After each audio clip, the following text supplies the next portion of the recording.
നമസ്കാരം. First round അപ്പിലേക്ക് പ്രധാന വാർത്തകൾ.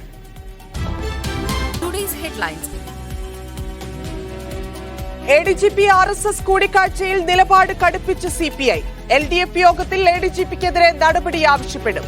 RSS പ്രധാന സംഘടന സ്പീക്കറുടെ നിലപാട് തള്ളി ഡെപ്യൂട്ടി സ്പീക്കർ. ഇടതുനയമല്ലെന്ന് ചിറ്റയം ഗോപകുമാർ. കമ്മ്യൂണിസ്റ്റ് പാർട്ടിയെ സംബന്ധിച്ചിടത്തോളം കമ്മ്യൂണിസ്റ്റ് പാർട്ടിയുടെ സംസ്ഥാന സെക്രട്ടറി സർ ബിനോയ് വിശ്വം വളരെ വ്യക്തമായി അക്കാര്യം സൂചിപ്പിച്ചിട്ടുണ്ട്. അതുകൊണ്ട് ഒരു കാരണവശാലും ആ അഭിപ്രായത്തോട് യോജിക്കുന്നില്ല.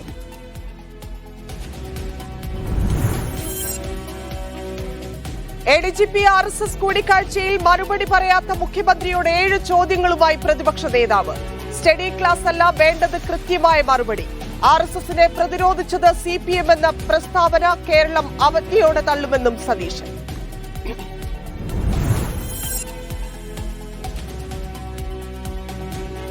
പ്രത്യേക അന്വേഷണ സംഘത്തിനെതിരെ ഗുരുതര ആരോപണവുമായി പരാതിക്കാരി. നടക്കുന്നത് ഉപദ്രവം. മാധ്യമങ്ങളോട് സംസാരിക്കുന്നത് വിലക്കിയെന്നും പരാതിക്കാരി മീഡിയ വണ്ണോട്. തനിക്കെതിരായ പരാതി ഗൂഢാലോചനയെന്നും നിവിൻ പോളി. അന്വേഷണം ആവശ്യപ്പെട്ട് ക്രൈംബ്രാഞ്ച് ADGPക്ക് പരാതി. മുഖ്യമന്ത്രിയെ കണ്ട് WCC. ടീച്ചർ എന്നെ ആദ്യം കുറെ വഴക്കിട്ട് വന്നു. എന്നിട്ട് ചോദിച്ചു, നീ എന്താണ് ഇങ്ങനെ കുടിക്കുന്നത്, നീയൊക്കെ വായി വെച്ച വെള്ളമാണ് ഇത്രയും പിള്ളേർ കുടിക്കണ്ടേന്ന് ചോദിച്ചു. ഞാൻ പറഞ്ഞു, ടീച്ചർ അതിന് അങ്ങനെ പറയുന്നതെന്ന് ചോദിച്ചോ. ടീച്ചർ പറഞ്ഞു, നിന്നെയൊക്കെ കണ്ടാലും വെള്ളം കുടിക്കുക, നിന്നെ കണ്ട അറപ്പ് വരുമല്ലോ എന്ന് പറഞ്ഞു. മാനസികമായിട്ട് ഞാൻ ചെന്നതിന്റെ അന്നോട്ട് ജാതി കൂട്ടി തന്നെയാണ് ടീച്ചർ പറഞ്ഞത്. ആലപ്പുഴയിൽ പട്ടികജാതി വിദ്യാർത്ഥിയെ അധ്യാപകർ ജാത്യധിക്ഷേപം നടത്തിയെന്ന് പരാതി. അധിക്ഷേപം ടാപ്പിൽ നിന്ന് വെള്ളം കുടിച്ചതിന്. ചോദ്യം ചെയ്ത വിദ്യാർത്ഥിയെയും സഹോദരനെയും സ്കൂളിൽ നിന്ന് പുറത്താക്കി. 3 മാസമായിട്ടും തിരിച്ചെടുത്തില്ല. Media one exclusive.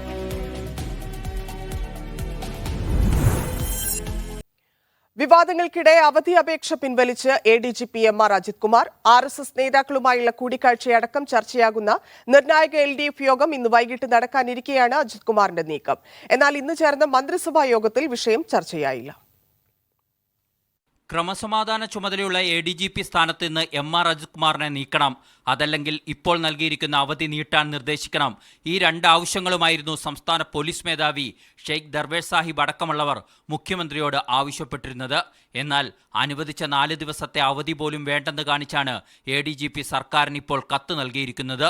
4 ദിവസത്തേക്കാണ് അവധി അപേക്ഷ നൽകിയിരുന്നതെങ്കിലും സെപ്റ്റംബർ 18 മുതൽ വീണ്ടും അവധി നീട്ടിയേക്കുമെന്ന സൂചനകളും ഉണ്ടായിരുന്നു. എന്നാൽ ചൊവ്വാഴ്ച രാത്രിയാണ് അവധിക്കുള്ള അപേക്ഷ പിൻവലിച്ചതും സർക്കാരിന് കത്ത് നൽകിയതും. കുടുംബവുമായി ചെന്നൈയിൽ പോകാൻ വേണ്ടി നൽകിയ അവധി അപേക്ഷയായിരുന്നു ഇത്. എന്നാൽ അതും വേണ്ടെന്ന് വെച്ച് ഡ്യൂട്ടിയിൽ തുടരാനുള്ള ADGPയുടെ തീരുമാനം നടപടിയുണ്ടാകാനുള്ള സാധ്യതയില്ലെന്നാണ് സൂചിപ്പിക്കുന്നത്. പോലീസ് തലപ്പത്ത് വൻ അഴിച്ചുപണികൾ നടക്കുന്നതിനിടെയാണ് അജിത് കുമാർ ഡ്യൂട്ടിയിൽ തുടരാനുള്ള തീരുമാനമെടുത്തതെന്നും ശ്രദ്ധേയമാണ്. ADGPയുടെ പുതിയ നീക്കം LDF ഘടകകക്ഷികളിലും പോലീസ് തലപ്പത്തും അതൃപ്തിക്ക് കാരണമാകും. ഇത് ഇന്ന് നടക്കുന്ന LDF യോഗത്തിൽ ചർച്ചയായേക്കും. എന്നാൽ ഇന്ന് രാവിലെ നടന്ന മന്ത്രിസഭാ യോഗത്തിൽ ADGPയുമായി ബന്ധപ്പെട്ട വിഷയങ്ങൾ ചർച്ചയായില്ല. CPI മന്ത്രിമാരും ഈ വിഷയം മന്ത്രിസഭാ യോഗത്തിൽ ഉന്നയിച്ചില്ല. Media one, Thiruvananthapuram. ADGP RSS കൂടിക്കാഴ്ചയിൽ മുഖ്യമന്ത്രിയുടെ 7 ചോദ്യങ്ങളുമായി പ്രതിപക്ഷ നേതാവ്. ആഭ്യന്തര വകുപ്പിനെതിരെ ഉയർന്ന ആരോപണങ്ങൾക്ക് മുഖ്യമന്ത്രിയുടെ സ്റ്റഡി ക്ലാസ് അല്ല, കൃത്യമായ മറുപടിയാണ് വേണ്ടതെന്നും BD സതീശൻ പറഞ്ഞു. മുഖ്യമന്ത്രിയുടെ പൊളിറ്റിക്കൽ സെക്രട്ടറിക്കും ക്രമസമാധാന ചുമതലയുള്ള ADGPക്കുമെതിരെ ഉയർന്ന ഗുരുതര ആരോപണങ്ങൾക്ക് മറുപടി പറയുന്നതിനു പകരം ചരിത്രത്തെ വളച്ചൊടിക്കുകയാണ്. പ്രതിപക്ഷത്തിന്റെ ചോദ്യങ്ങൾ കൃത്യമാണെന്നും അതിനാണ് മറുപടി പറയേണ്ടതെന്നും BD സതീശൻ പറഞ്ഞു. 7 ചോദ്യങ്ങൾ കൂടി പ്രതിപക്ഷ നേതാവ് മുഖ്യമന്ത്രിക്ക് മുന്നിൽ വെച്ചു. 1. RSS ജനറൽ സെക്രട്ടറി ദത്താത്രേയ ഹൊസബലയെയും റാം മാധവിനെയും 10 ദിവസത്തെ ഇടവേളയിൽ ADGP കണ്ടതെന്തിന്? 2.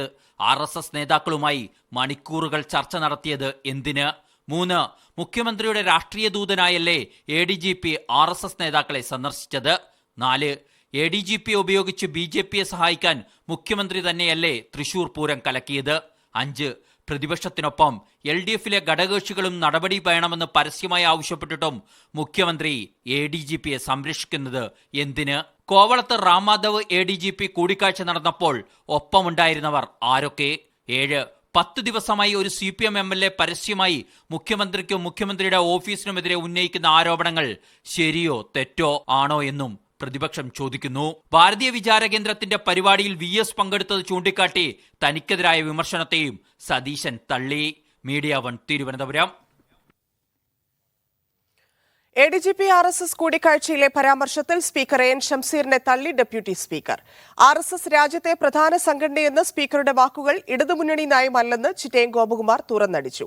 ആരുടെ നിർദ്ദേശപ്രകാരമാണ് ADGPയുടെ കൂടിക്കാഴ്ചയെന്ന ചോദ്യമുയർത്തി നിലപാട് കടുപ്പിക്കുകയാണ് CPI. LDF യോഗം ചേരാനിരിക്കെയാണ് RSS നേതാക്കളുമായുള്ള ADGPയുടെ കൂടിക്കാഴ്ചയെ നിസ്സാരവൽക്കരിക്കുന്ന സമീപനത്തിനെതിരെ CPI തുറന്നടിക്കുന്നത്. സ്പീക്കറുടെ ന്യായീകരണ വാക്കുകൾക്ക് ഡെപ്യൂട്ടി സ്പീക്കറെ തന്നെ കളത്തിലിറക്കിയാണ് CPIയുടെ മറുപടി. ഇടതുമുന്നണി നയം ഇതല്ലെന്ന ചിറ്റയം ഗോപകുമാറിന്റെ വാക്കുകളിലുണ്ട് CPIയുടെ അതൃപ്തി മുഴുവൻ. BJP RSS വലിയ സംഘടനയെന്ന സ്പീക്കറുടെ അഭിപ്രായം തികച്ചും ന്യായീകരിക്കാൻ കഴിയുന്ന ഒന്നല്ല. കമ്മ്യൂണിസ്റ്റ് പാർട്ടിയെ സംബന്ധിച്ചിടത്തോളം കമ്മ്യൂണിസ്റ്റ് പാർട്ടിയുടെ സംസ്ഥാന സെക്രട്ടറി സഭ ബിനോയ് വിശ്വം വളരെ വ്യക്തമായി അക്കാര്യം സൂചിപ്പിച്ചിട്ടുണ്ട്. അതുകൊണ്ട് ഒരു കാരണവശാലും ആ അഭിപ്രായത്തോട് യോജിക്കുന്നില്ല. ആര് പറഞ്ഞിട്ടാണ് ADGPയുടെ കൂടിക്കാഴ്ച എന്ന CPI നേതാക്കളുടെ ആവർത്തിച്ചുള്ള ചോദ്യത്തിനും കൃത്യമായ ലക്ഷ്യമുണ്ട്. ഔദ്യോഗിക വാഹനം മാറ്റി നിർത്തിയിട്ട് സ്വകാര്യ വാഹനത്തിൽ അദ്ദേഹം പോയി. എന്തിനാണ് പോയത് എന്ന് തീർച്ചയായിട്ടും അറിയേണ്ട. ആരാണ് അദ്ദേഹത്തെ ചുമതലപ്പെടുത്തിയത് പോകാൻ? എന്താണ് ഉദ്ദേശം? ഇത് കേരളത്തിലെ സാമാന്യ ജനങ്ങൾക്ക് ബോധ്യപ്പെടുന്നില്ല. അദ്ദേഹം പറയേണ്ടതാണ്. മലപ്പുറത്തെ പോലീസ് തലപ്പത്തെ മാറ്റത്തിലൂടെ മാത്രം പ്രശ്നം തീരില്ലെന്നാണ് CPI നേതൃത്വം നൽകുന്ന സൂചന. MR അജിത് കുമാറിനെ ക്രമസമാധാന ചുമതലയുള്ള ADGP സ്ഥാനത്ത് നിന്ന് മാറ്റണമെന്ന കർശന നിലപാടിലേക്കാണ് CPI നീങ്ങുന്നത്. മീഡിയ 1 തിരുവനന്തപുരം. RSSുമായി ADGP കൂടിക്കാഴ്ച നടത്തിയത് മുഖ്യമന്ത്രിക്ക് വേണ്ടിയെന്ന് രമേശ് ചെന്നിത്തല. ADGPക്കെതിരായ ആരോപണത്തിൽ മുഖ്യമന്ത്രി ഉത്തരം പറയണം. BJP CPMന്റെ B ടീമായി പ്രവർത്തിക്കുന്നുവെന്നും നിയമസഭാ സ്പീക്കർക്കും RSSനോട് സ്നേഹമാണെന്നും രമേശ് ചെന്നിത്തല ആരോപിച്ചു. ADGP law and order RSS general സെക്രട്ടറിയുമായി കൂടിക്കാഴ്ച നടത്തിയത് മുഖ്യമന്ത്രിക്ക് വേണ്ടി തന്നെയാണ്. രാം മാധവുമായുള്ള കൂടിക്കാഴ്ചയും മുഖ്യമന്ത്രിക്ക് വേണ്ടിയാണ്. അപ്പം മുഖ്യമന്ത്രി പറഞ്ഞതുകൊണ്ടാണ് ഈ കൂടിക്കാഴ്ച എല്ലാം നടക്കുന്നത്. അത് BJPയുടെ ഒരു B ടീമായി കേരളത്തിലെ CPM മാറുകയാണ്. WCC അംഗങ്ങൾ മുഖ്യമന്ത്രിയുമായി കൂടിക്കാഴ്ച നടത്തി. അംഗങ്ങളായ രേവതി, ബീന പോൾ, റിമ കല്ലിങ്കൽ, ദീദി ദാമോദരൻ എന്നിവരാണ് മുഖ്യമന്ത്രിയെ കണ്ടത്.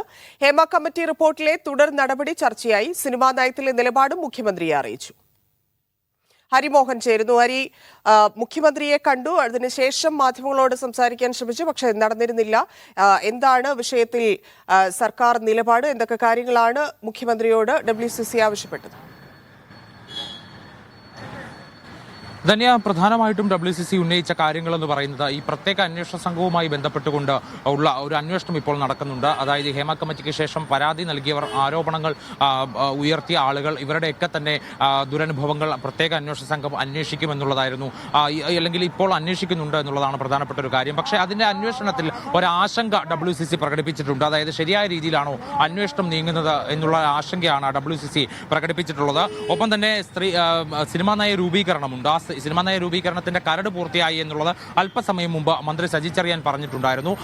ഈ നയരൂപീകരണത്തിൽ സ്ത്രീപക്ഷ നിലപാട് ഉയർത്തിപ്പിടിക്കണം എന്നുള്ള ആവശ്യമാണ് WCC മുഖ്യമന്ത്രിക്ക് മുന്നിൽ വെച്ചത്. മുഖ്യമന്ത്രി ഇക്കാര്യത്തിൽ ഉറപ്പു നൽകിയത് ആവശ്യങ്ങൾ പൂർണ്ണമായും നടപ്പിലാക്കും. അതായത് WCC ഇന്ന് മുഖ്യമന്ത്രിയോട് നേരിട്ട് ആവശ്യപ്പെട്ട ചില കാര്യങ്ങളുണ്ട്, അവയെല്ലാം പൂർണ്ണമായി നടപ്പിലാക്കുമെന്നും ഒരാശങ്കയും വേണ്ട എന്നുമാണ് WCCയോട് മുഖ്യമന്ത്രി പറഞ്ഞിരിക്കുന്നത്. എന്തായാലും ഇന്നത്തെ കൂടിക്കാഴ്ച കഴിഞ്ഞ ശേഷം അവർ മടങ്ങിയിട്ടുണ്ട്. ഇന്ന് അവർ ഉന്നയിച്ച പ്രധാനപ്പെട്ട വിഷയങ്ങളെല്ലാം തന്നെ പരിഗണിച്ച് അത് ആവശ്യമായ നടപടികൾ ചെയ്യാമെന്നുള്ള ഉറപ്പുകൂടി ലഭിച്ച ശേഷമാണ് അവർ അവിടുന്ന് മടങ്ങിയത് എന്നുള്ളത് കൂടി നമ്മൾ കണ്ടതാണ്. മാത്രമല്ല മറ്റു ചില കാര്യങ്ങളുള്ളത് ഈ സിനിമാ സെറ്റുകളിലെ ചില നിയമങ്ങൾ കൂടി കർശനമാക്കണം എന്നുള്ളതാണ്. അതിൽ പോസ്റ്റ് നിയമം അടക്കമുള്ളവ കർശനമാക്കണം എന്നുള്ളൊരു ആവശ്യം കൂടി അവർ ഉന്നയിച്ചിട്ടുണ്ടായി. അതിൽ നേരത്തെ ഇപ്പോൾ നടപ്പിലാക്കിക്കൊണ്ടിരിക്കുന്ന നിയമത്തിൽ ചില പ്രശ്നങ്ങളുണ്ട് എന്നുള്ള കാര്യവും വസ്തുതാപരമായി അവർ ചൂണ്ടിക്കാട്ടി എന്നുള്ളതാണ് അറിയുന്നത്. ഇതിലെല്ലാമാണ് മുഖ്യമന്ത്രിയുടെ ഉറപ്പ് ഇപ്പോൾ ലഭിച്ചിരിക്കുന്നത്. ധന്യ. ശരി ഹരി. ഹേമ കമ്മിറ്റി റിപ്പോർട്ടിൽ ഹൈക്കോടതി നിർദ്ദേശം അനുസരിച്ച് സർക്കാർ നടപടിയെന്ന് സാംസ്കാരിക മന്ത്രി സജി ചെറിയാൻ. തുടർ നടപടി സ്വീകരിക്കാൻ കോടതി നിർദ്ദേശം ആവശ്യമായിരുന്നു. റിപ്പോർട്ടിൽ സർക്കാരിനൊന്നും മറച്ചുവെക്കാനില്ല. ഷൂട്ടിംഗ് സെറ്റുകളിലെ പരാതി സ്വീകരിക്കുന്നതിന് സംവിധാനം ഒരുക്കുമെന്നും മന്ത്രി പറഞ്ഞു.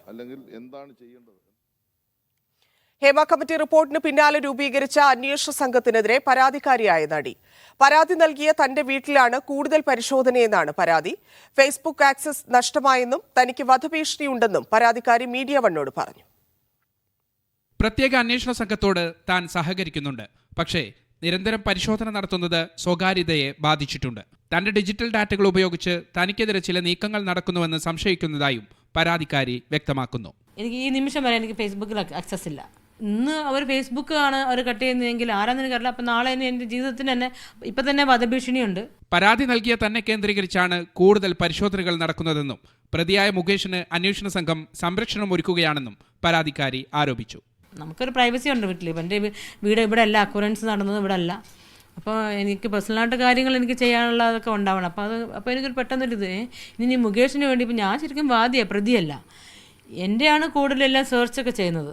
ദേശീയ അവാർഡ് നേടിയ നടനെതിരെ പീഡനാരോപണമുണ്ടെന്നും കൂടുതൽ പേർ രംഗത്തെത്തുമെന്നും പരാതിക്കാരി പറഞ്ഞു. ഇതിന്റെ പേരിൽ തനിക്ക് വധഭീഷണിയുണ്ട്. മുൻകൂർ ജാമ്യം നൽകിയ സെഷൻസ് കോടതി വിധിക്കെതിരെ താൻ ഹൈക്കോടതിയെ സമീപിക്കുമെന്നും പരാതിക്കാരി വ്യക്തമാക്കി. മീഡിയ 1 കൊച്ചി. പ്രൊഡ്യൂസേഴ്സ് അസോസിയേഷനെതിരെ ആരോപണവുമായി നിർമ്മാതാക്കൾ. സംഘടനയ്ക്ക് നിക്ഷിപ്ത താൽപര്യങ്ങളുണ്ടെന്നും നിയന്ത്രിക്കുന്നത് ബാഹ്യശക്തികളെന്നും നിർമ്മാതാവ് സാന്ദ്ര തോമസ് ആരോപിച്ചു. ഇക്കാര്യം ചൂണ്ടിക്കാട്ടി സാന്ദ്ര തോമസും ഷീല കുര്യനും പ്രൊഡ്യൂസേഴ്സ് അസോസിയേഷന് കത്തയച്ചു. തീർച്ചയായിട്ടും ഉണ്ട്. അതേ സ്വേച്ഛാധിപത്യം തന്നെയാണ് ഇവിടെയും നടക്കുന്നത്. അപ്പോൾ അത് ഈ പറയുന്ന അതിപ്പോൾ നിങ്ങൾക്ക് എടുത്തു നോക്കിയാൽ തന്നെ അറിയാം. വർഷങ്ങളായിട്ട് ഇതേ അസോസിയേഷനിൽ ഇരിക്കുന്ന ഒരു 3-4 പേരാണ് എല്ലാ അസോസിയേഷൻസിലും ഇരിക്കുന്നത്. അവർ തന്നെ മാറി മറിഞ്ഞ് അവരുടെ കയ്യിലാണ് അധികാരം ഇരിക്കുന്നത്. അവരാണ് തീരുമാനിക്കുന്നത് ആരിവിടെ സിനിമ ചെയ്യണം ചെയ്യണ്ട, ആരുടെ പടം വിൽക്കണ്ട, ഇങ്ങനെയുള്ള കാര്യങ്ങളെല്ലാം തീരുമാനിക്കുന്നതാണ്. അങ്ങനെയാണിപ്പോൾ കുറച്ച് പേര് മാത്രം പടങ്ങൾ ചെയ്യുന്നു, കുറച്ച് പേർക്ക് ചെയ്യാൻ പറ്റാണ്ടാവുന്നു, കുറച്ച് പേര് പടം ചെയ്ത് കഴിഞ്ഞിട്ട് പിന്നെ ആ വഴിക്കേ വരാൻ പറ്റാത്ത അവസ്ഥയിലേക്ക് വരുന്നു.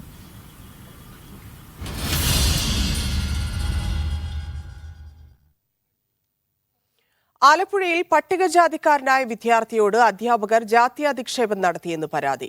സ്കൂൾ ടാപ്പിൽ നിന്ന് വെള്ളം കുടിച്ച വിദ്യാർത്ഥിയോട് നിന്നെയൊക്കെ കണ്ടാൽ അറപ്പ് തോന്നുമെന്ന് പറഞ്ഞാണ് ടീച്ചർ അധിക്ഷേപിച്ചത്. ഇത് ചോദ്യം ചെയ്ത ഇരട്ട സഹോദരങ്ങളെ സ്കൂളിൽ നിന്ന് പുറത്താക്കുകയും ചെയ്തു. 3 മാസമായിട്ടും ഇവരെ തിരിച്ചെടുത്തില്ലെന്നും കുട്ടിയുടെ അമ്മ മീഡിയ 1 പറഞ്ഞു. നീ എന്താണ് ഇങ്ങനെ കുടിക്കുന്നത്, നീയൊക്കെ വായി വെച്ച വെള്ളമാണ് ഇത്രയും പിള്ളേർ കുടിക്കണ്ടേന്ന് ചോദിച്ചു. ഞാൻ പറഞ്ഞു ടീച്ചർ അതിന് അങ്ങനെ പറയുന്നതെന്ന് ചോദിച്ചാൽ ടീച്ചറോട് നിന്നെയൊക്കെ കണ്ടാലേ ആരും വെള്ളം കുടിക്കും, എന്നെ കണ്ട അറപ്പ് വരുമല്ലോ എന്ന് പറഞ്ഞു. ഇതാണ് സസ്പെൻഷനിലേക്ക് നയിച്ച സംഭവം. ഈ സംഭവം നടക്കുന്നതിന് മുമ്പും ഇത്തരം അനുഭവം ഉണ്ടായിട്ടുണ്ടെന്ന് വിദ്യാർത്ഥി പറയുന്നു. ഞാനവിടെ പഠിക്കാൻ പോയപ്പോൾ തൊട്ട് എന്നെ കളിയാക്കലേ. ഞാൻ ഫസ്റ്റ് ദിവസം അഡ്മിഷൻ എടുക്കാൻ ചെന്നപ്പോൾ തന്നെ ടീച്ചർ എൻ്റെ അടുക്ക് ചോദിക്കുന്നത്, ഞാൻ കണ്ടിട്ട് പോലും ഇല്ല ടീച്ചറിനെ. ഞാൻ ചെന്നപ്പോൾ തന്നെ ടീച്ചർ എൻ്റെ അടുക്ക് ചോദിക്കുന്നത്, നീ കൊട്ടേഷന് വന്നതാണ്, നീ സ്പോർട്സ് താരമാണ്, നീ ഇതിങ്ങനെയൊക്കെ നിൽക്കുന്നതെന്നൊക്കെ ചോദിച്ച് എന്നെ കുറെ കളിയാക്കി. കുട്ടികളുടെ പഠനം അനന്തമായി നീളുന്നുവെന്നും പരീക്ഷ പോലും എഴുതാൻ സാധിക്കുന്നില്ല എന്ന് കാണിച്ച് അമ്മ നിരന്തരം സ്കൂളിൽ കയറിയിറങ്ങി. പക്ഷേ ഫലമുണ്ടായില്ല. ഇവരെ മാനസികമായിട്ട് ഞാൻ ചെന്നതിൻ്റെ അന്നോട്ട് ജാതി കൂട്ടി തന്നെയാണ് ടീച്ചർ പറഞ്ഞത്. പ്രശ്നത്തിൽ അധികം പ്രതികരിക്കാനില്ലെന്ന് സ്കൂൾ പ്രിൻസിപ്പൽ. ഡയറക്ടറേറ്റിൽ നിന്ന് വരുന്ന വിവരത്തിന്റെ അടിസ്ഥാനത്തിൽ നടപടി പിൻവലിക്കുമെന്നാണ് വാദം. സംഭവം ശ്രദ്ധയിൽപ്പെട്ടിട്ടില്ലെന്നും പരിശോധിക്കുമെന്നുമാണ് ജില്ലാ വിദ്യാഭ്യാസ ഓഫീസർ പറയുന്നത്. അതേസമയം സംഭവത്തിൽ കേസെടുക്കുമെന്ന് ബാലാവകാശ കമ്മീഷൻ ചെയർമാൻ മീഡിയ 1 പറഞ്ഞു. വിവേചനം കാണിക്കുന്നു എന്നുള്ള തരത്തിലുള്ള ഒരു പരാതി പോലും കമ്മീഷന് നൽകിയിട്ടില്ല. ഇപ്പോഴാണിതിപ്പോ വാർത്തയായപ്പോഴാണ് ഞങ്ങളുടെ ശ്രദ്ധയിൽ വരുന്നത്. ഏതായാലും തീർച്ചയായും ഞങ്ങൾ ഈ വിഷയത്തിൽ പരിശോധിച്ച് ഇടപെടാം. ജാതി അധിക്ഷേപം നടത്തിയെന്ന് കാണിച്ച് ജില്ലാ പോലീസ് മേധാവിക്ക് അമ്മ പരാതി നൽകിയിട്ട് ഡിവൈഎസ്പിക്ക് കൈമാറിയെന്ന് പറഞ്ഞതല്ലാതെ ഒരു നടപടിയും ഇപ്പോഴും ഉണ്ടായിട്ടില്ല.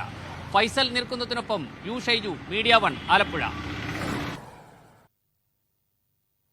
PV അൻവർ MLA മാധ്യമങ്ങളെ കാണുന്നു തത്സമയം. അത് എന്നാണ് ഞാൻ വിശ്വസിക്കുന്നത്. അപ്പം ഇതൊക്കെയാണ് യാഥാർത്ഥ്യങ്ങൾ. ഞാൻ ആവർത്തിച്ച് എല്ലാ പത്രസമ്മേളനത്തിലും പറയുന്ന കാര്യം, വിശ്വസിച്ചവർ ചതിച്ചാൽ ആർക്കും ഒന്നും ചെയ്യാൻ കഴിയില്ല. ബഹുമാനപ്പെട്ട മുഖ്യമന്ത്രി വിശ്വസിച്ചവർ അദ്ദേഹത്തെ ചതിച്ചിട്ടുണ്ടോ എന്ന് അദ്ദേഹം പരിപൂർണമായും പരിശോധിക്കുകയാണ്. അജിത് കുമാറിൻ്റെ കാര്യത്തിലായാലും മറ്റുള്ളവരുടെ കാര്യത്തിലായാലും അദ്ദേഹം വിശ്വസിച്ചവരെ വല്ലാണ്ട് വിശ്വസിച്ചു. അവരെ അവിശ്വസിക്കണമെങ്കിൽ ബഹുമാനപ്പെട്ട മുഖ്യമന്ത്രിക്ക് ഈ ലോകം ഒന്നായിട്ട് കുലുങ്ങിയാലും അദ്ദേഹം അതിന് കുലുകൂല. അത് അദ്ദേഹത്തിൻ്റെ പ്രകൃതമാണ്. അദ്ദേഹത്തിന് ബോധ്യപ്പെടണം. ആ ബോധ്യപ്പെടലിലേക്ക് കാര്യങ്ങൾ എത്തിക്കൊണ്ടിരിക്കുകയാണ്. അത് പരിപൂർണ ബോധ്യം വരുന്നതോടുകൂടി അതിൻ്റെ മുകളിലൊരു തീരുമാനം ഉണ്ടാകും എന്ന് തന്നെയാണ് ഞാൻ ഇപ്പോഴും വിശ്വസിക്കുന്നത്. മറ്റൊരു കാര്യം, ഈ സന്ദീപാനന്ദഗിരിയുടെ കേസുമായി ബന്ധപ്പെട്ട് എത്രത്തോളം ഈ പാർട്ടിയും ഗവൺമെൻറ്റും പ്രതിസന്ധിയിലായിട്ടുണ്ട് എന്ന് നമുക്കറിയാം. സന്ദീപാനന്ദഗിരിയാണ് ഇത് കത്തിച്ചത്. അദ്ദേഹം പേരെടുക്കാനും പ്രശസ്തി ഉണ്ടാക്കാനും കേരളം അത് ചർച്ച ചെയ്യാനും വേണ്ടിയിട്ട് ചെയ്തതാണ് എന്ന ഭാഷ്യത്തിലായിരുന്നു പോലീസിൻ്റെ 1ാം ഘട്ടവും 2ാം ഘട്ടവും.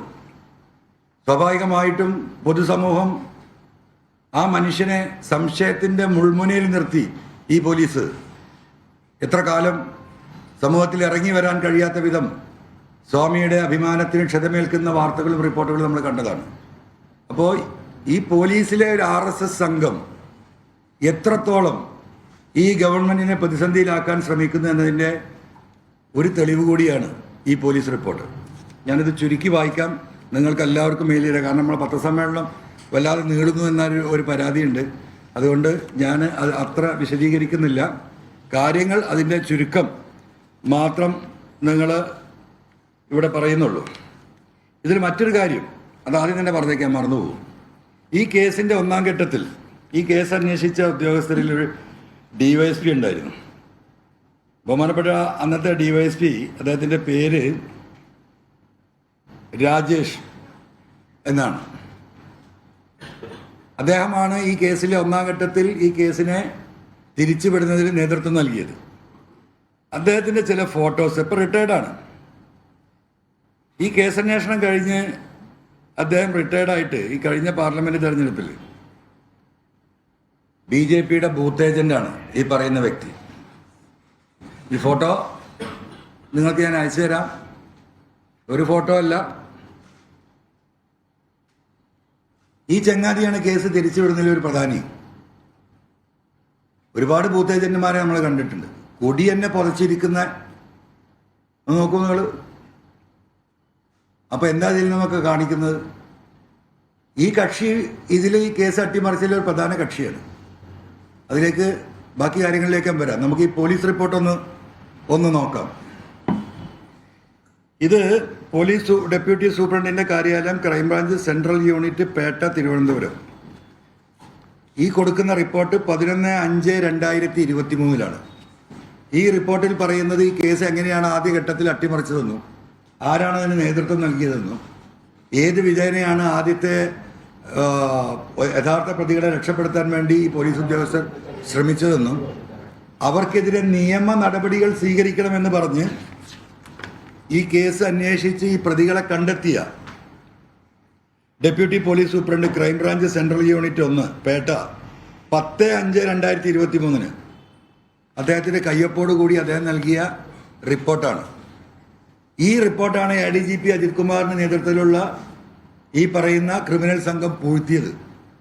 ഇപ്പോഴും ഗവൺമെൻറ് ഇത് കണ്ടിട്ടില്ല. ബഹുമാനപ്പെട്ട മുഖ്യമന്ത്രിയുടെ ശ്രദ്ധയിൽ എത്തിയിട്ടില്ല. ഇതൊക്കെ ഞാൻ പറയുന്നത് ആ മുഖ്യമന്ത്രിയുടെ ഇപ്പുറത്ത് നിർമ്മിച്ചിട്ടുള്ള ബാരിക്കേഡിൽ തട്ടി നേരെ താഴേക്ക് പോവുകയാണ്.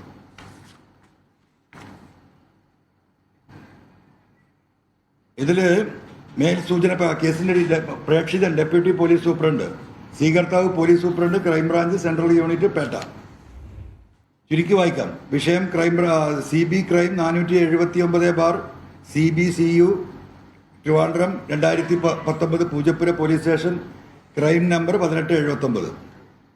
സൂചന PHQ order number D13949 so dated 26/9/2019. 2019 ഈ കേസ് രജിസ്റ്റർ ചെയ്യപ്പെടുന്നത്.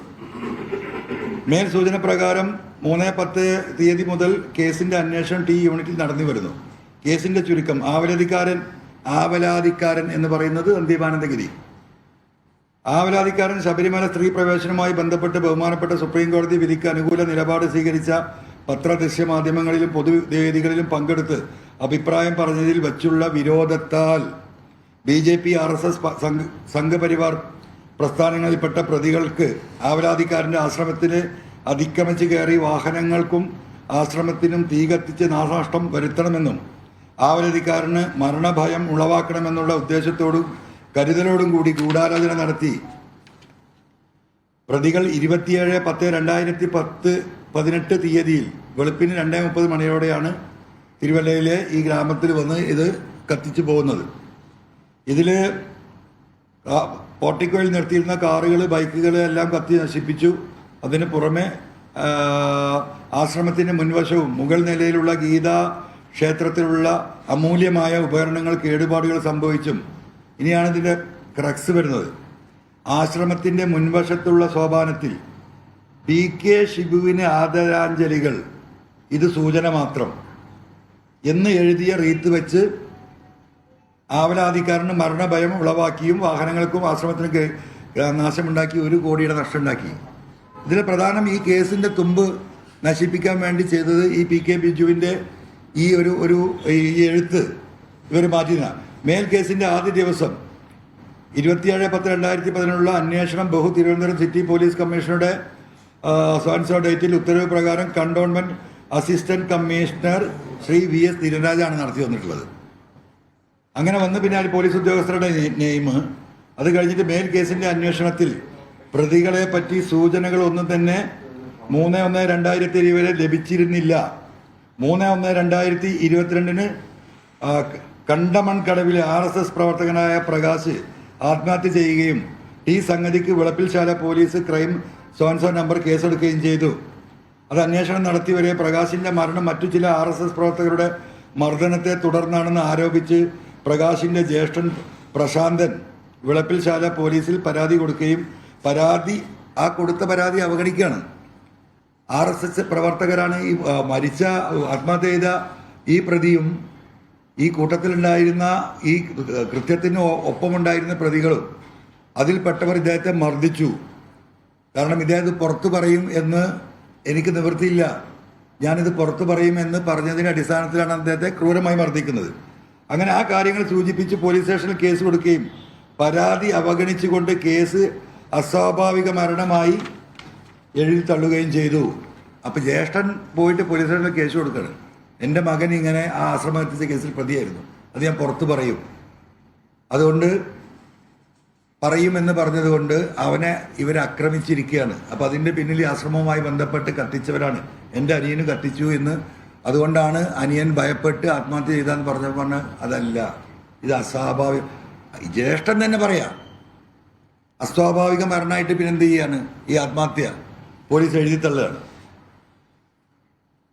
വിളിച്ചു വരുത്തി തൻ്റെ അനുജന്റെ മരണത്തിൽ ഉത്തരവാദികൾ കണ്ടമൺകടവിലെ RSS പ്രവർത്തകരാണെന്നും തൻ്റെ അനുജനും RSS പ്രവർത്തകരും ചേർന്നാണ് 2018 ആശ്രമം കത്തിച്ചതെന്ന് മരണത്തിന് മുമ്പ് തൻ്റെ അനുജൻ തന്നോട് പറഞ്ഞിട്ടുണ്ടെന്ന് വെളിപ്പെടുത്തുകയും തുടർന്ന് വിളിപ്പിൽശാല സ്റ്റേഷനിൽ സോൻസോ ക്രൈമായി അന്വേഷിക്കാൻ ബഹുമാനപ്പെട്ട സംസ്ഥാന പോലീസ് മേധാവി, അത് DGP ആണ് പിന്നെ രണ്ടാമതിന് ഉത്തരവിടുന്നത്. സമരത്തിന് മുന്നിലുണ്ടായിരുന്ന അവരെ എനിക്ക് സംശയമുണ്ട് എന്ന് ബഹുമാനപ്പെട്ട സ്വാമി പറഞ്ഞിട്ടും അദ്ദേഹത്തിൻ്റെ CDR പരിശോധിച്ചിട്ടില്ല.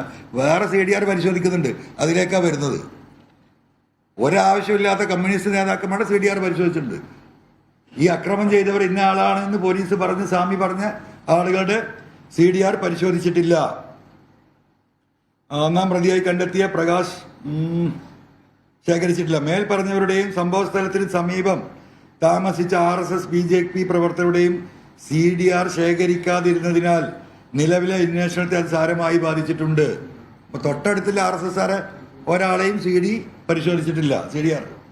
ഈ കേസിലെ ഒന്നാം പ്രതിയായി കണ്ടെത്തിയ പ്രകാശ് ആശ്രമം കത്തിക്കുന്നതിന് മാസങ്ങൾക്ക് മുമ്പ് ആശ്രമത്തിൽ സംഘം ചേർന്ന് പ്രശ്നങ്ങളുണ്ടാക്കിയ വിവരം സാക്ഷിമൊഴികളിൽ നിന്നും വ്യക്തമായിട്ടും പ്രകാശിന്റെ CDRും ഈ അന്വേഷണ സംഘം പരിശോധിച്ചിട്ടില്ല. എക്സിബിറ്റ് 6 ഉൾപ്പെടുത്തിയിട്ടുള്ള ഒരു രേഖ പ്രകാരം ഈ കേസിലെ A3 ആയി അറസ്റ്റ് ചെയ്യപ്പെട്ട ശബരി S നായരെ ആദ്യമേ തന്നെ ഈ കേസിൽ സംശയിക്കുകയും ടിയാന്റെ CDR ശേഖരിക്കുകയും ചെയ്തിട്ടുണ്ട്. അത് ഈ ഏജൻസിയാണ് ചെയ്തത്. എക്സിബിറ്റ് 6ന്റെ 2ാം പേജിൽ S1 നമ്പർ 2 44 ശബരിയുടെ മൊബൈൽ നമ്പറുകളാണ്. നമ്പറുകളിൽ വെളുപ്പിന് 2:30 മണിക്ക് ആശ്രമം കത്തിയ സമയം ആക്റ്റീവായിരുന്നത് എന്നും ശബരി വേറെ ചിലരെയൊക്കെ കോണ്ടാക്ട് ചെയ്തതും CDRൽ നിന്നും വ്യക്തമാണ്. ഈ പ്രകാശിന്റെ CDR പരിശോധിക്കുന്നത് ഈ പറയുന്ന DYSP ആണ്. അത് പരിശോധിക്കുമ്പോൾ രാത്രി 2:30 ഈ പറയുന്ന പ്രതി എന്ന് പറയുന്ന പ്രകാശ് ഈ ആശ്രമത്തിന്റെ പരിസരത്തുണ്ട്. ആ സമയത്ത് അദ്ദേഹം പലരും വിളിച്ചിട്ടുണ്ട്. പക്ഷേ ആദ്യം അന്വേഷിച്ചവർ പ്രകാശിനെ ചോദ്യം ചെയ്യാനോ ഈ രീതിയിൽ അന്വേഷണം നടത്താനോ തയ്യാറായിട്ടില്ല. അതാണ് DYSP ചൂണ്ടിക്കാണിക്കുന്നത്. കിട്ടിയിട്ടുണ്ട്. അതായത് ക്രോസ് വെരിഫൈ ചെയ്തതിൽ 10 നമ്പറും ശബരിയുടെ മെയിൻ മൊബൈൽ നമ്പറുകൾ നമ്പറുകൾ വെളുപ്പിന് 2:30 മണിക്ക് ആശ്രമത്തിന് ആക്റ്റീവായിരുന്നു. ശബരി വേറെ ചിലരെയൊക്കെ കോൺടാക്ട് ചെയ്തതിനും CDRൽ കാണുന്നത്. ഇപ്രകാരം വ്യക്തമായുള്ള ചില വിവരങ്ങൾ കിട്ടിയിട്ടും ആയത് ക്രോസ് വെരിഫൈ ചെയ്യാതിരുന്നത് ആയിരുന്നു ACPയുടെയും കേസിൻ്റെയും അന്വേഷണവുമായി ബന്ധപ്പെട്ട് നിയോഗിച്ചിരുന്ന തിരുവനന്തപുരത്തെ ഷാഡോ ടീം അംഗങ്ങളുടെയും വീഴ്ചയാണ്. ഈ കേസ് തീയതി ACP ശബരിമല S. നായരെ 3/11/2011 തീയതി ACP ശബരി S. നായരെ ചോദ്യം ചെയ്തെങ്കിൽ ഈ ശബരി നായർ ചോദ്യം ചെയ്തിട്ടുണ്ട് പേരിന് ഗൗരവമായ സമീപനം ടിയാന്റെ CDR വെച്ച് ക്രോസ് ചെയ്യുന്നതിൽ കാണിച്ചിട്ടില്ല. അത് ചെയ്തിട്ടില്ല. കാരണം കാണിച്ചാൽ തെളിയും. എന്താ വേണ്ടത്? ഇത് സ്വാമി എന്നെ കത്തിച്ചു, അതിന്റെ പിന്നിൽ CPM-മാരാണ്, സ്വാമിക്ക് പേരെടുക്കാനാണ്. അതുകൊണ്ട് ഈ ശബരിയുടെ CDR അന്നത്തെ അന്വേഷണ ഉദ്യോഗസ്ഥൻ പരിശോധിച്ചില്ല എന്നാണ് ഇത് അന്വേഷിച്ച് കണ്ടെത്തിയ ഉദ്യോഗസ്ഥൻ പറഞ്ഞുകൊണ്ടിരിക്കുന്നത്. അന്തേവാസി പിന്നീട് ടിയാന്റെ CDR വെച്ച് ക്രോസ് വെരിഫൈ ചെയ്തില്ല. ആശ്രമത്തിലെ അന്തേവാസികളെ കേന്ദ്രീകരിച്ചാണ് ഈ കേസിന്റെ അന്വേഷണം കൊണ്ടുപോയത്. RSS പ്രവർത്തകർ ആശ്രമത്തിനെതിരെ സമരവും ബഹളവും നടത്തിയിട്ടും അവരെ കേന്ദ്രീകരിച്ച് കാര്യമായ ഒരു അന്വേഷണം നടത്തിയില്ല. അപ്പോൾ ആശ്രമത്തിനുള്ള സ്വാമിന്റെ ആളുകൾ സ്വാമിനൊക്കെ എത്ര പ്രാവശ്യം ചോദ്യം ചെയ്തിട്ട് എനിക്കറിയില്ല. നിങ്ങൾ ഇത് കഴിഞ്ഞാൽ നിങ്ങൾ സ്വാമിയുമായി ബന്ധപ്പെട്ടാൽ നിങ്ങൾക്ക് അറിയാൻ പറ്റും. അപ്പോൾ സ്വാമിയിലേക്ക് ആണ് ആദ്യത്തെ ശ്രമം. അത് കഴിഞ്ഞിട്ട് ഇനി രണ്ടാമത്തെ ശ്രമം നിങ്ങൾ കേട്ടോ എങ്ങോട്ടാ പോയത് എന്നുള്ളത്. ആദ്യ അന്വേഷണത്തിൽ, അടുത്ത പാരഗ്രാഫാണ്, ആദ്യ അന്വേഷണത്തിൽ ആവലാതിക്കാരനുമായി ബന്ധമുള്ളവരെ സംശയിച്ചാണ് അന്വേഷണം മുന്നോട്ട് പോയിട്ടുള്ളത്.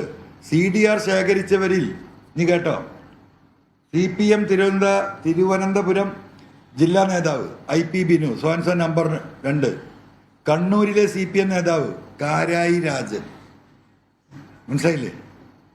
തിരുവനന്തപുരത്തെ ആശ്രമം കത്തിച്ചേന് കാരായി രാജൻ സോൻസോ നമ്പർ, DYFIയുടെ നേതാവ് സുബിൻ, CPM വലിയ വിള ബ്രാഞ്ച് സെക്രട്ടറി ദിനേശ് എന്നിവരുടേതടക്കം മൊബൈൽ നമ്പറുകൾ CDR ശേഖരിച്ചിട്ടുണ്ട് എന്ന് എക്സിബിറ്റ് 6 കൊണ്ട് വ്യക്തമാകുന്നു. ഇനി അദ്ദേഹം ഈ അന്വേഷണ ഉദ്യോഗസ്ഥൻ പറയാണ്, ഇത് എന്ത് അടിസ്ഥാനത്തിലാണെന്ന് വ്യക്തമല്ല, അവരെ എങ്ങനെയാണ് കേസിലേക്ക് സംശയിച്ചതെന്നും വ്യക്തമല്ല, CD ഫയലിൽ കാണുന്നില്ല. ഇത് കൃത്യമായ അധികാര ദുർവിനിയോഗമാണ്. അപ്പം എന്തായി പറഞ്ഞതിൻ്റെ അർത്ഥം? ഈ CDR പരിശോധിച്ചിട്ടുണ്ടെങ്കിൽ ഈ കേസന്വേഷണത്തിൽ അത് പറയണം. CDR രേഖപ്രകാരം ഈ പരിശോധിച്ച നമ്പറുകളിൽ ഈ പറഞ്ഞ കാരായി രാജൻ ഉൾപ്പെടെയുള്ള IP ബിനു അടക്കമുള്ള എല്ലാവരും, IP ബിനുവിനായിരുന്നു മറ്റേ കേസ് കൊടുക്കാൻ നോക്കിയിരുന്നത്, നിർത്തി കൊണ്ടുപോയി ഗവൺമെന്റിനും ജനങ്ങൾക്കും ആശ്വാസം നൽകുന്ന ഒരു സംവിധാനമായി കേരളത്തിൻ്റെ പോലീസിനെ നിലനിർത്താൻ പാർട്ടി ഉത്തരവാദിത്തപ്പെടുത്തിയ പാർട്ടിയുടെ പൊളിറ്റിക്കൽ സെക്രട്ടറി അദ്ദേഹം ആ ഉത്തരവാദിത്തം നിർവഹിച്ചിട്ടില്ല. ഇങ്ങനെ റിപ്പോർട്ട് കിട്ടിയിട്ട് എന്തുകൊണ്ട് പൊളിറ്റിക്കൽ സെക്രട്ടറി കണ്ടില്ല? ഇന്റലിജൻസ് RSS നേതാവിനെ ഈ പറയുന്ന ADGP അജിത് കുമാർ കണ്ടിട്ടുണ്ടെന്ന് മാസങ്ങൾക്ക് മുമ്പ് റിപ്പോർട്ട് ചെയ്തപ്പോൾ എന്തുകൊണ്ട് പൊളിറ്റിക്കൽ സെക്രട്ടറി അത് കണ്ടില്ല? പിന്നെ എന്ത് ഉത്തരവാദിത്തം? അദ്ദേഹത്തിന്റെ ഉത്തരവാദിത്തമില്ലായ്മ അത് ഈ പാർട്ടിയെയും ഈ ജനങ്ങളെയും എത്രത്തോളം ബാധിക്കുന്നു. ആ ഉത്തരവാദിത്തത്തിൽ നിന്ന് അദ്ദേഹത്തിന് ഒഴിഞ്ഞു മാറാൻ കഴിയില്ല എന്നത് തന്നെയാണ് എൻ്റെ പരാതി. അതിനെ ഈ പറയുന്ന രീതിയിൽ സപ്പോർട്ട് ചെയ്യുന്ന ഡോക്യുമെന്റ്സ് ആണ്. കേരളം കണ്ട ഏറ്റവും വലിയ സമരമായിരുന്നു കമ്മ്യൂണിസ്റ്റ് പാർട്ടി നടത്തിയത്, സോളാർ കേസ്. ആ കേസ് അട്ടിമറിച്ചതിൻ്റെ കാര്യങ്ങൾ വിശദമായി ഇവിടെ ചർച്ച ചെയ്യപ്പെട്ടതാണ്. അതിൻ്റെ പിന്നിലും ഈ അജിത് കുമാറാണ്. എന്തുകൊണ്ട് ഉത്തരവാദിത്തപ്പെട്ടിയ ഈ പറയുന്ന പൊളിറ്റിക്കൽ സെക്രട്ടറിക്ക് ഇത് അനലൈസ് ചെയ്യാൻ പറ്റുന്നില്ല? അതുകൊണ്ട് ഈ പാർട്ടി പറയട്ടെ. ബഹുമാനപ്പെട്ട പാർട്ടി സെക്രട്ടറിക്ക് ഞാൻ ഈ കാര്യങ്ങൾ വിശദീകരിച്ചുകൊണ്ട് എൻ്റെ അടുത്ത് വേറെയും ഒരുപാട് തെളിവുകളുണ്ട്. ഇപ്പോൾ പാർട്ടി സെക്രട്ടറി ഇന്ന് ഇപ്പോൾ നമ്മുടെ LDF നേതാവ് സഖാവ് TP ഒക്കെ പറഞ്ഞല്ലോ, അൻവർ എഴുതി തന്നിട്ടില്ല. ഞാൻ എഴുതി കൊടുത്തിട്ടില്ല, ഞാൻ എഴുതി കൊടുക്കാൻ പോകുന്നേ ഉള്ളൂ. അത് കൃത്യമായി എഴുതി കൊടുക്കും. എന്നിട്ട് പാർട്ടി പഠിച്ചാൽ തീരുമാനം എടുക്കട്ടെ. എത്ര വിഷയത്തിൽ എനിക്ക് പറയാനുള്ളൂ. ഞാൻ ഈ പോലീസിൻ്റെ അകത്ത് ഇത്തരത്തിൽ ഈ ഗവൺമെൻറ്റിനെയും പാർട്ടിയെയും പ്രതിസന്ധാക്കാനും പ്രതിപക്ഷത്തെയും BJPയെയും RSSനെയും സഹായിക്കാനും ഒരു സംഘം നന്നായി പ്രവർത്തിക്കുന്നുണ്ട് എന്ന് ആവർത്തിച്ച് പറയുന്നു. അതിൻ്റെ ഒരു തെളിവ് കൂടിയാണ് നിങ്ങളുടെ മുന്നിൽ ഹാജരാക്കുന്നത്. ഇനിയും വേറെ തെളിവുകൾ വരുന്നുണ്ട്. We will wait and see. ജോലിയുടെ ഉത്തരവാദിത്ത രാഹിത്യം എന്നുള്ളതിനപ്പുറത്ത് ഈ RSS നേതാക്കളുമായിട്ടുള്ള ADGPയുടെ ബന്ധമൊക്കെ ഇന്റലിജൻസ് റിപ്പോർട്ട് പൂഴ്ത്തിവെക്കുക എന്ന് പറയുമ്പോൾ അദ്ദേഹത്തിന് അങ്ങനെ രാഷ്ട്രീയപരമായ എന്തെങ്കിലും ലക്ഷ്യം കൂടി ഉണ്ടാകുമോ?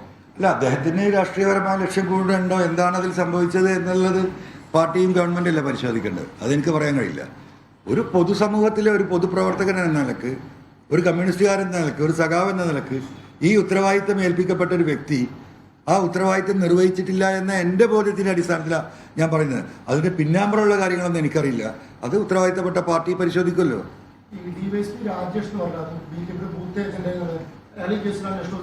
ആദ്യത്തെ അന്വേഷണ സംഘത്തിലെ ഒരാളാണ് അദ്ദേഹം. അതെ അതെ അതെ, അന്വേഷണ സംഘത്തിലെ ഒരാളാണ്.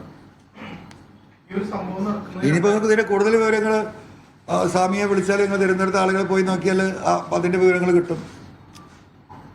അതാണ് ഇതിന്റെ യാഥാർത്ഥ്യം. കുറച്ചും കൂടി കാര്യങ്ങൾ സ്വാമി എത്രത്തോളം ഇതിന് കഷ്ടപ്പെട്ടിട്ടുണ്ട്, പൊതുസമ്മതത്തിന് മുമ്പ് അദ്ദേഹം എത്രത്തോളം മാനഹാനി അനുഭവിക്കേണ്ടി വന്നിട്ടുണ്ട്. കേസിൽ കൊടുക്കാൻ നോക്കിയിട്ടുണ്ട് ഒരു ഘട്ടത്തിൽ അവരെ, മനസ്സിലായോ? അദ്ദേഹത്തിന്റെ നന്മ കൊണ്ടും എന്താ പറയാ, അദ്ദേഹത്തിന്റെ പ്രാർത്ഥന കൊണ്ടും ആ നന്മ കൊണ്ട് പഠിച്ചവനായിരിക്കും ഒരു പക്ഷേ അദ്ദേഹത്തെ സഹായിച്ചിട്ടുണ്ടെങ്കിൽ. അല്ലെങ്കിൽ അയാളെയും പൂട്ടിയിട്ട് ഇപ്പൊ ഇടവണ്ണ റിദാൻ കേസ് പോലെയൊക്കെ ഈ പറയുന്ന ഇവിടെ നടക്കുന്ന ഈ സംവിധാനത്തിൽ എന്ത് അട്ടിമറി നടത്താൻ ശേഷിയുള്ളവരാണ്. നിസ്സഹായരായി പോവല്ലേ. എന്താണ് പോലീസ് സ്റ്റേഷൻ? പോലീസ് സ്റ്റേഷൻ എന്ന് പറയുന്നത് ഒരു മനുഷ്യന്റെ അവസാനത്തെ അത്താണിയാണ്, അല്ലേ? അവിടെ ആരാ ഉണ്ടാവേണ്ടത്? ഈ രാജ്യത്ത് നീതി നടപ്പിലാക്കുന്ന ഒരു സംവിധാനത്തിനാണ്. അതിനാണല്ലോ ഈ ഗവൺമെന്റ് കിണഞ്ഞ് ശ്രമിക്കുന്നത്. ആ രീതിയിലുള്ളൊരു സംസ്ഥാനമാണല്ലോ കേരളത്തിൽ. ഏറ്റവും നല്ല ക്രമസമാധാന സംവിധാനമുള്ള നാടാണ് ഈ നാട്. ഇവിടെ ഒരു പ്രശ്നമില്ല. ഏത് സ്ത്രീക്കും ഏത് പാതിരാത്രിയും എവിടെയും ഇറങ്ങി നടക്കാം. ഇതെല്ലാം നിൽക്കുകയാണ്. സൈബറിൽ ഇപ്പോൾ ഈ പോലീസിൻ്റെ ഇടപെടൽ സംസ്ഥാന നാഷണൽ അവാർഡ് ഇപ്പോൾ ഒരാഴ്ച മുമ്പാണ് ഈ സംസ്ഥാനത്ത് നിന്ന് കിട്ടുന്നത്.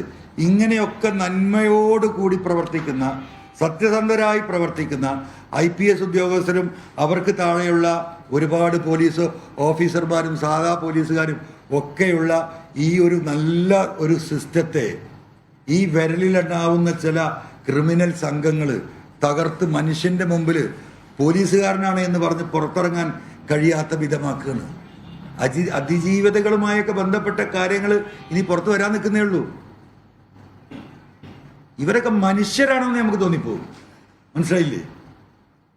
കേസിൽ ഉൾപ്പെട്ട മക്കളുടെ വീട്ടിൽ അവർ ജയിലിലായി കഴിഞ്ഞാൽ ഭർത്താവ് ഇല്ലെങ്കിൽ രാത്രി പോയിട്ട് വീടിന് പോയിട്ട് വാതിലിൽ മുട്ടുന്ന ഡാൻസ് സ്റ്റാഫുകാർ ആരാ നേതൃത്വം നൽകുന്നത്? ഈ IPS ഓഫീസർ സുജിത്താസ് അല്ലേ? പുതുതായി ഈ സേനയിലേക്ക് കടന്നു വരുന്നവർക്ക്, ചെറുപ്പക്കാർക്ക് എന്താ അവർക്ക് കൊടുക്കാനുള്ള മെസ്സേജ്? എന്ത് തമ്മാടിത്തം ചെയ്തോ എൻ്റെ കൂടെ നിന്നാൽ മതി. കൊന്നാലും കൊല വിളിച്ചാലും കട്ടാലും വ്യഭിചരിച്ചാലും ബലാത്സംഗം ചെയ്താലും രാത്രി വീടിന് പോയി വാതിലിൽ മുട്ടിയാലും ഞാൻ സംരക്ഷിക്കും. പക്ഷേ നിങ്ങൾ എൻ്റെ അടിമകളായിരിക്കണം. എവിടെ എത്തും ഈ പോലീസ്? അവിടെയാണ് ഇതിൻ്റെ വിഷയം. അതുകൊണ്ടാണ് ഞാനിത് ആവർത്തിച്ച് പറഞ്ഞുകൊണ്ടിരിക്കുന്നത്. കൃത്യമായി പരിശോധിക്കണം. സ്വർണ്ണമൊക്കെ തട്ടിയാൽ കാശേറ്റ് പോയി, അത് പോട്ടെ, അതതിൻ്റെ വേറെ വഴിക്ക് നടക്കട്ടെ. പക്ഷേ ഇവിടെ വിശ്വസിച്ച് മനുഷ്യൻ്റെ ഒരു അത്താണി എന്ന് ഓടിക്കയറുന്ന ഒരു അതിജീവിത ചെന്നൊരു പരാതി പറയുമ്പോൾ എന്നെ ഇങ്ങനെ പീഡിപ്പിച്ചു എന്ന് പറയുമ്പോൾ നീ ബാക്കിൽ നിന്ന് സ്റ്റേറ്റ്മെന്റ് എടുക്കാം എന്ന് പറഞ്ഞു കൊണ്ടുപോയി വീണ്ടും പീഡിപ്പിക്കുന്ന പോലീസ് ഉദ്യോഗസ്ഥർ നാട്ടിലുണ്ടെങ്കിൽ എന്താ സ്ഥിതി? ആരവരെ സംരക്ഷിക്കുന്നത്? അത് തന്നെയാണ് ഇവിടുത്തെ വിഷയം. അല്ല, PV അൻവർ ഭ്രാന്തായിട്ടൊന്നുമല്ല. ഇത് പറയണ്ടേ? എത്ര കാലം ഇത് ഒളിച്ചു വെക്കും? ഇത്രയും വിഷയത്തിൽ പറയാനുള്ളൂ. ഈ സമയങ്ങളുണ്ട്. ഞങ്ങൾ എല്ലാവരും ഇങ്ങനെ പരാതി പറയുന്ന MLA ഇത് നീളുന്നുണ്ട്.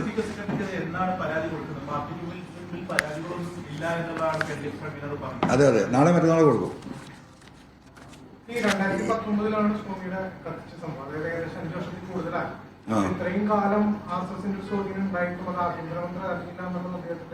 ഞാൻ പറഞ്ഞില്ലേ, നിങ്ങൾ ആഭ്യന്തരമന്ത്രിയുടെ നെഞ്ചത്തേക്ക് ഇത് തിരിച്ചിട്ട് കാര്യമില്ല. ഇത് പാർട്ടി അന്വേഷിക്കും. ഇതെല്ലാം ആ പൊളിറ്റിക്കൽ സെക്രട്ടറിയുടെ ആ മറക്കപ്പുറത്തേക്ക് പോകുന്നില്ല. ബഹുമാനപ്പെട്ട മുഖ്യമന്ത്രി ഈ നാടിൻ്റെ വികസനവുമായി ബന്ധപ്പെട്ട് ഉള്ള വിഷയങ്ങളിൽ തന്നെ അദ്ദേഹത്തിന് സമയമല്ല. എന്തെല്ലാം കാര്യങ്ങൾ ഈ നാടിന് ചെയ്തിട്ടുള്ളൊരു ഗവൺമെൻറ്റാണ്. ഈ 8 വർഷം കൊണ്ട് ഈ നാട്ടിലെ സാധാരണക്കാരായ മനുഷ്യർക്ക് ഇത്രമാത്രം ആശ്വാസം നൽകിയ ഒരു ഗവൺമെൻറ്റാണ്.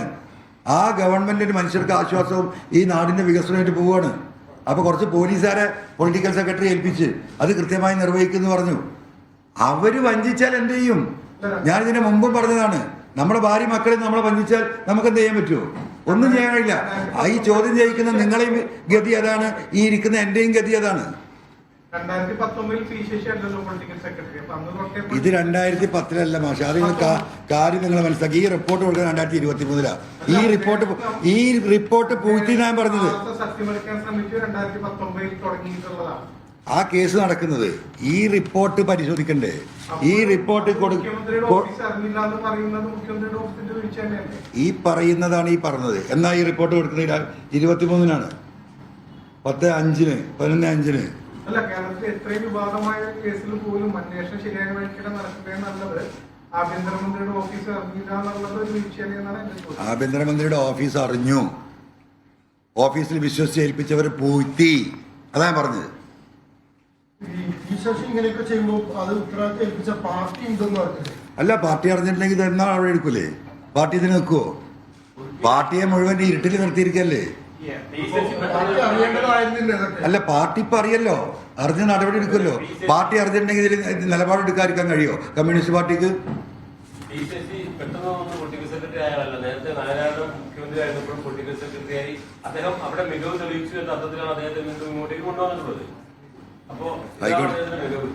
അല്ല, അദ്ദേഹത്തിന്റെ ഈ മികവ് എന്താന്നുള്ളത് ഞാൻ ഈ പറഞ്ഞതിൽ വാസ്തവം ഉണ്ടോന്നില്ല. പാർട്ടി അന്വേഷണമുണ്ട്. എങ്ങനെ? ഇല്ല, അതിന്റെ പുനരന്വേഷണം, അതിന്റെ അന്വേഷണമൊക്കെ വേറെ നടക്കുന്നുണ്ട്. വരട്ടെ, തെളിവുകൾ വേറെ വരട്ടെ, നമുക്ക് അപ്പാലേക്ക് അവിടെ എത്തുമ്പോൾ നോക്കാം.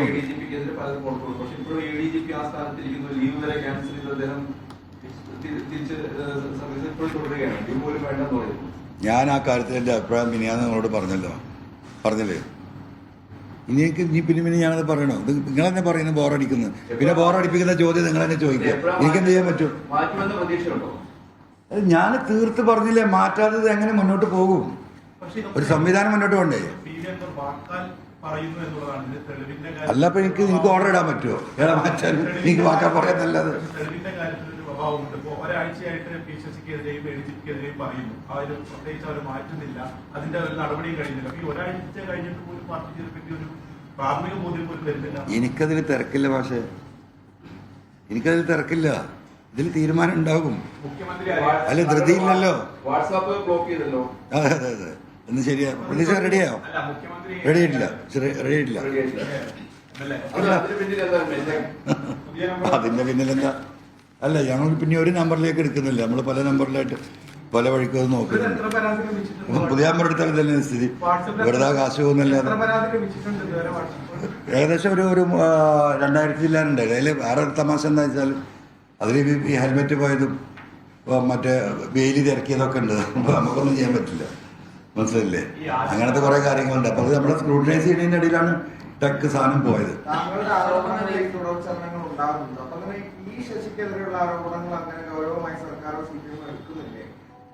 ഇന്ന് LDF കൺവീനറിന്റെ ഒരു പത്രസമ്മേളനോ ഇന്റർവ്യൂ എന്തോ കണ്ട് ഞാൻ 24 ആരും അദ്ദേഹത്തിന് അത് കൃത്യമായി പറയുന്നുണ്ടല്ലോ. അതിൽ അൻവർ എഴുതി തന്നിട്ടില്ല. അൻവർ എഴുതി തരട്ടെ, അപ്പൊ ഈ പാർട്ടി പരിശോധിക്കും.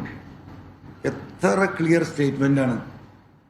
നിങ്ങൾ ആദ്യം ബഹുമാനപ്പെട്ട പാർട്ടി സെക്രട്ടറി അന്നേ മുഖ്യമന്ത്രിയെ കണ്ട സമയത്ത് അതിനുശേഷം ശശിയെക്കുറിച്ച് ഞാൻ പറഞ്ഞിട്ടില്ല എന്ന് സെക്രട്ടേറിയറ്റ് യോഗത്തിൻ്റെ അന്ന് ബഹുമാനപ്പെട്ട പാർട്ടി സെക്രട്ടറി പറഞ്ഞു.